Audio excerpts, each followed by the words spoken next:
Consistent result आहे. म्हणजे मला सांगायला अभिमान वाटतो की त्या 99.5 पाडणं, 99.7 पाडणं हे जे आहे सीईटी मध्ये म्हणजे सीओपी मिळवणं हे ड्रीम असतं. महाराष्ट्रातल्या प्रत्येक इंजिनिअरिंग ऍस्पायरंटचं ड्रीम आहे आणि ते पूर्ण करत असतात आपले सातत्याने दरवर्षी विद्यार्थी. म्हणजे मागच्या वर्षी एक IIT ला गेलेला आहे, एक PICT ला गेलेला आहे, COEP ला गेलेला आहे, या वर्षी COEP ला एक जाणार आहे, एक PICT ला जाणार आहे मुलगी. सो हे मला सांगायला अभिमान वाटतो.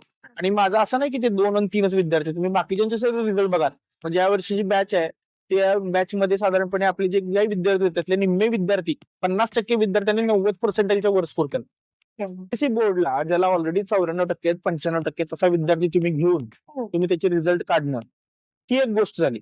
आणि 85% 80% विद्यार्थी घेऊन त्याचे रिझल्ट काढणे ही वेगळी गोष्ट. म्हणजे आता जो आमचा 99.5चा जो विद्यार्थी आहे शोन लोखंडे, त्याला 10वीला जे आहे ते मार्क आहे ते 85 ते 90च्या दरम्यानच काहीतरी मार्क, 90च्या वर मार्क नाहीत त्याला. तर त्याला सुद्धा आता 99.5 मार्क पडले. म्हणजे तुम्ही हे उलट गणित आहे, लक्षात घ्या. तुम्ही 10वीला ज्याला 90% नाहीये त्याला त्यांना आता सीईटी मध्ये 99.5% मिळवलं.